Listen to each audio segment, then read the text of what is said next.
인간 수명 100세 시대라고 하죠. 제가 어릴 적만 해도 60대가 되면 누가 봐도 할아버지라고 했던 것 같은데 요즘은 60대는 청년이라고 해도 과언이 아닌 것 같아요. 삶의 질과 의학이 급속도로 발달하면서 건강한 삶도 수명도 함께 많이 늘어났죠. 반려동물도 예외는 아닌 것 같아요. 견생묘생 20세 시대라고 하죠. 수의학에서도 예방의학이 발달하면서 삶의 질과 수명이 많이 연장되었습니다.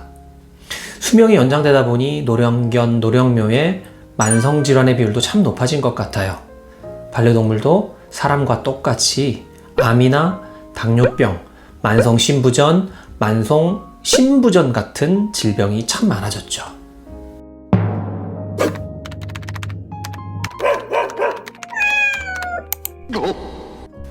안녕하세요. 동물병원 사용설명서의 와벳입니다. 오늘은 조금은 무거운 주제를 다뤄볼까 해요. 바로 안락사에 대한 얘기입니다. 안락사를 찬성하거나 반대하는 내용이 아니라 안락사에 대한 객관적인 정보를 드리려고 해요. 반려동물을 키우시는 보호자분의 입장에서 객관적으로 알고 준비하는 것도 꼭 필요할 것 같습니다. 안락사를 무조건 반대하는 분들이 계시죠?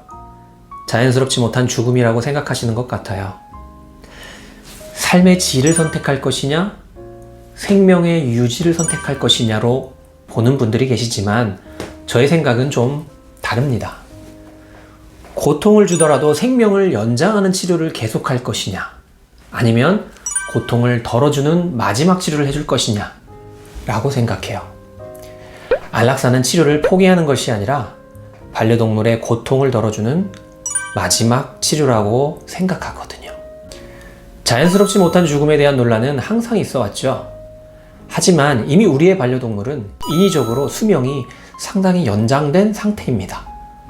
건강검진을 하는 것도, 예방접종을 하는 것도, 중성화 수술하는 것도, 음식의 종류와 양을 조절해서 급여하는 것도 엄밀히 말하면 인위적으로 생명을 연장시키기 위해 하는 행위라고 보시면 될 것 같아요. 반려동물의 안락사가 옳으냐, 그르냐를 논쟁하는 것보다는 안락사의 조건, 즉 안락사를 언제 고려할 수 있는지에 대한 논의가 훨씬 더 필요한 시점이 아닐까요? 안락사의 첫 번째 기본 조건은 치료 방법이 없다는 것이에요. 두 번째는 수명 연장 시 삶의 질이 현저히 떨어지거나 고통이 지속되는 경우예요. 이 두 가지를 모두 만족할 때 우리가 안락사를 고려할 수 있는 것이죠. 예를 들어 볼까요? 만성신부전을 오래도록 앓고 있는 15살의 코커스파니엘이 있었어요. 신부전의 합병증으로 너무 잦은 구토와 설사가 있었기 때문에 처방사료와 함께 위장약을 항상 복용하고 있었고요. 컨디션이 떨어질 때마다 수액치료를 받기도 했어요. 시간이 많이 흐르고 난 후 언제부턴가는 위장약을 복용해도 식욕부진과 구토가 멈추지 않았고요. 입원해서 수액 처치를 하는데도 컨디션이 더 이상 좋아지지 않았어요. 컨디션은 점점 떨어지고 혈액검사에서도 신장 수치가 더 이상은 좋아지지 않았어요. 먹은 것이 없는데도 계속해서 위액을 구토하기 시작했고요. 심한 혈변을 보기 시작하고 급기야 아이는 누워있는 상태에서 일어서지 못하는 컨디션이 되어버리고 말았습니다. 이때 보호자님과 상담을 합니다. 이미 이 아이는 많은 통증을 느끼고 있고 아이의 다음 단계는 신경 증상과 코마라는 것을 알려드려요. 앞으로 신경 발작이나 경련 같은 증상이 나올 것이고 이후에는 호흡이 힘들어지고 의식을 잃게 될 것이고 서서히 사망하게 될 것이라는 거죠.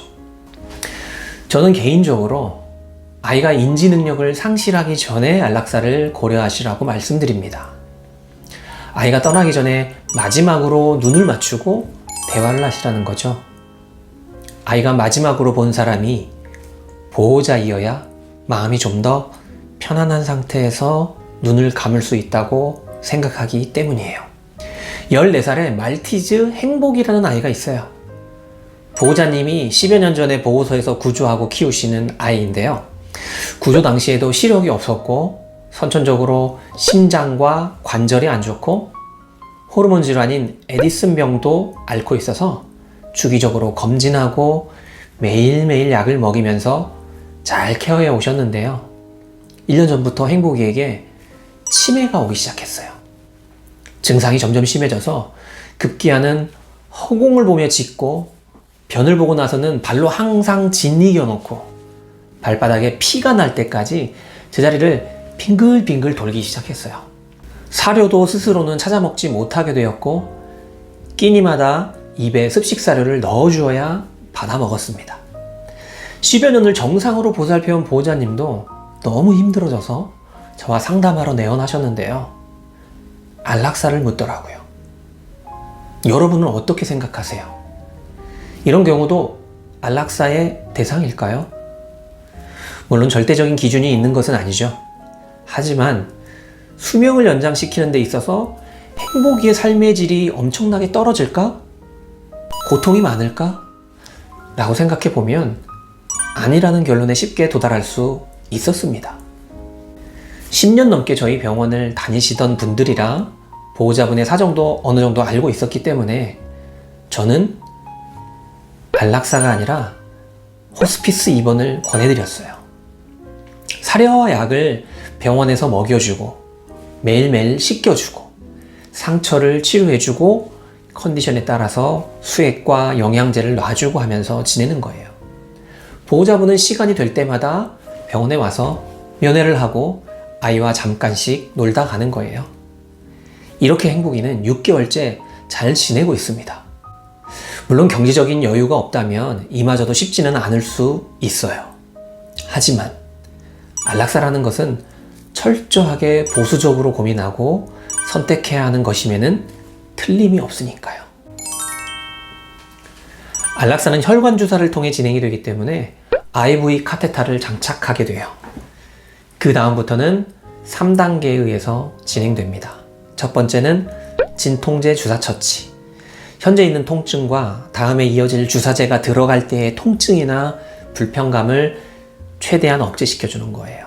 두 번째는 전신마취제가 들어갑니다. 전신마취제가 들어가면 3분 이내의 아이는 완전한 마취 상태가 되고요. 수의사는 동공반사를 확인하고 완전히 깊은 마취에 들어갔는지를 확인합니다. 세 번째는 심장을 멈추게 하는 약물을 주사합니다. 주사를 하면 마찬가지로 3분 이내에 심장과 호흡이 멈추면서 사망하게 되는 것이죠. 의학적으로 아이는 통증이나 본인이 사망하는 과정을 느끼지 못하고 사망하게 되는 것입니다. 마냥 어린아이 같던 나의 반려동물을 떠나보내 보신 분들이라면 평생 그날을 잊지 못하실 거예요. 만남이 있으면 헤어짐도 있는 법. 언젠가는 저도 여러분도 우리의 반려동물도 세상을 떠나겠죠. 함께 할 수 있을 때 최선을 다해 사랑하는 것, 그것이 가장 중요한 것 같습니다. 오늘 내용이 불편하신 분들에게는 미리 사과의 말씀을 드리고요. 부디 건강하고 행복한 반려생활 되시기를 바랄게요. 다음 시간에는 더 유익한 내용으로 찾아뵙도록 하겠습니다. 동물병원 사용 설명서의 와베시였습니다. 감사합니다. 바이바이.